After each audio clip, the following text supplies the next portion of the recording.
The days are coming. What a ridiculous promise. How unscientific and how unconvincing. This claim is not evidence-based. Prophecy and prediction are not falsifiable. They are not supported by facts. The days are coming. Which days? When? This keeps us watching and waiting every day of our life, because if the days are always coming, then we must always keep alert for their arrival. But we cannot possibly be expected to wait for the arrival. We must be pragmatic. We must solve our problems here and now. What a ridiculous promise. How scientific, unscientific, how unconvincing. Unless the point of the promise is to direct our hope to the impossible. Declares the author of life, God's words, our great heritage, the origin of our being, the very spoken truth of God. If God says something ridiculous, are we to believe it? If God tells us to hope against all reason, do we make that leap of faith? Can we trust the truth of God's words against the skepticism of our senses and senseless cynicism?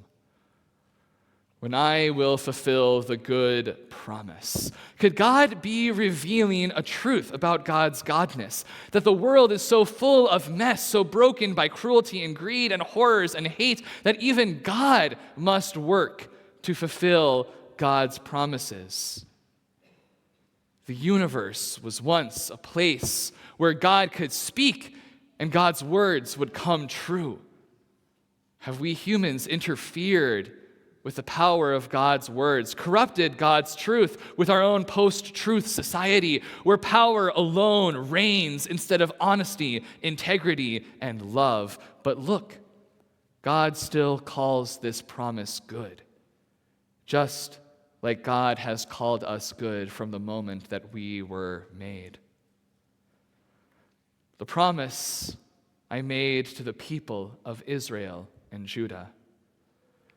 In these words, God instructs us to carry the ghosts of promises unfulfilled within certain lifetimes. Though there is promise in the belief that God's promises are both here and not yet, there is also a cost for people, nations, lands, relationships who perish prior to the promised being accomplished. E'en so, dear Jesus, quickly come. Come faster than you have been coming. In those days of Jeremiah, Babylon conquered the kingdom of Judah. In those days, Jeremiah was placed in prison. In those days, the prophet had a vision of the salvation that is and was and is to come. In those days, there was a priest named Zechariah married to Elizabeth who could not conceive. In those days, Elizabeth conceived a son and named him John. In those days, Mary received a vision and went out to meet her cousin Elizabeth. In those days, a decree went out from Caesar Augustus. In those days, a child was born, and his parents named him Jesus, Emmanuel, God with us. And at that time, there was peace on earth and goodwill to all. For relationship had been righted. All the pain and horror and hate were overwhelmed when God and humanity became one, united forever in the eternal relationship of love. For I will make a righteous branch, not a separation, not a new start, not a burning down of the old, but continuation.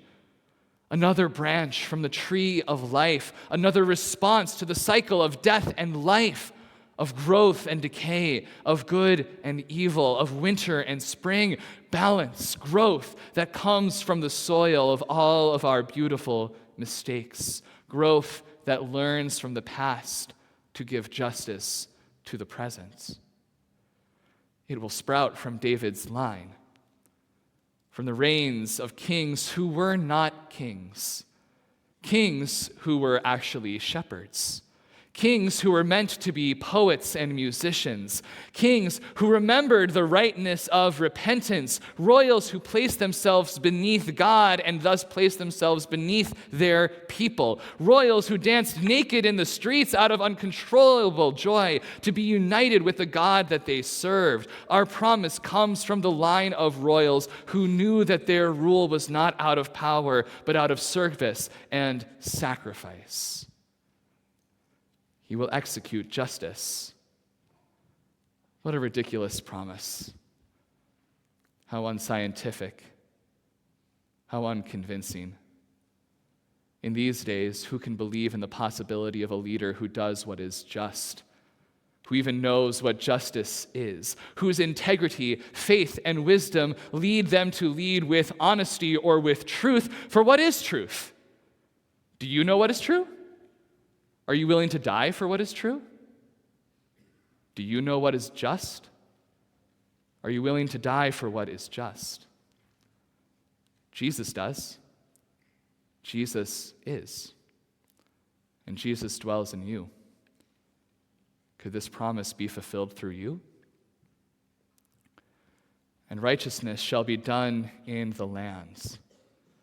The land, the poor land, the long-suffering land, the land that gives us the beauty of mountains, the transformation of rivers, the life of the harvest, the mysterious balance of the wild, the land scarred by histories of genocide, the land scorched by wars fought over basic freedoms, the land divided by borders and barriers and politics and hatred, the land suffocating in carbon dioxide and excessive pollution, the land living in fear of further war, the land wondering if the promise of God will ever arrive. Could righteousness still be done in the land? What dreams could flourish if righteousness were done in the land? Could God's promise arrive? Could we still experience the transformation, new life beyond all understanding, if a new life for the land, righteousness, justice, were actually done, were actually to come? In those days, why not these days?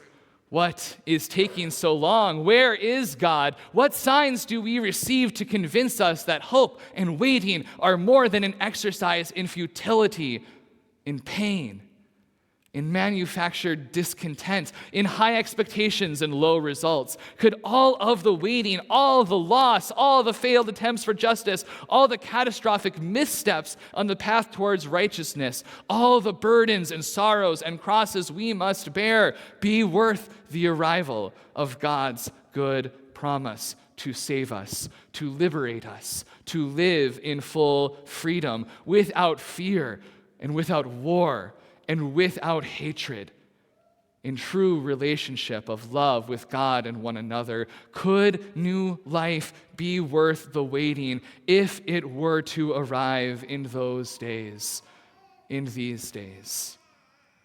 Would we be ready for it to arrive? For Judah will be saved.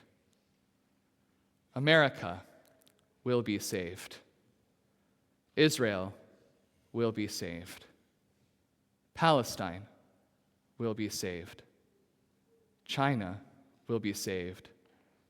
Tibet will be saved. Ukraine will be saved. Russia will be saved. Mexico will be saved. The First Nations of Turtle Island will be saved. Nigeria will be saved. South Africa will be saved. You will be saved. All will be saved. And Jerusalem will live in safety, the city that can never sleep, always alert for its own protection, who has sought protection through walls and weapons and bombs and faith and coexistence and geopolitics and economics and every human measure of power, will live in safety at last. And if the place that has never known safety will know safety, what does that mean for the rest of the world? What truth is there to discover in the fact that safety is nothing to earn, but the birthright of every living thing long denied? the truth that safety comes from recognizing that we need each other, that we need God because we can't make it on our own. And this is the name by which it will be called. Not the names of nations who seek to rule us, not the names of presidents, dictators, leaders who seek to control us, not the name of influencers, pastors, priests, teachers who seek to guide us. There is one name for the author of life that brings about all the promises of love, that can bring righteousness to the land, safety through true, transformed relationship with our neighbors, justice through the truth of who we are as dearly loved children of God. It is not a human name. Forged from pragmatism and practicality, it is not a human name. Born from irrational optimism, the worn-out idealism that all is for the best, it is a name born from the blood spilled on the soils from countless years of waiting for a promise made long ago, whose days are coming. It is a name born from the desperation of having no other option than to believe that new life rises from the dead. It is a name born from the truth of the land that has survived through cycles of rebirth, who knows that transformation, interconnection, unity, and peace are the only ways for life to go on. It is a name born from the experience of a world that seems built to let us down, to crush our spirits and make us believe that change is impossible. It is a name that begins as a thought, a horrifying thought, because it is a thought that, if true, will transform every part of the world we live in and deliver us to a reality in the here and now, where love is as true and abundant as air. It is a name that emerges when we have no other name left to turn to, and the name is God is our liberation, and God's days are coming. Jesus will be born, and God, our liberation, shall arrive in those days. Jesus is born, and every unscientific, unevidenced hope that we've birthed in the long, long process of waiting, every transformation of justice, every restoration of righteousness, every small and large loving correction shall arrive when we believe that we cannot make it on our own. When we speak the truth with full conviction that God is our liberation, then the days are coming when Jesus, God, our liberation, arrives.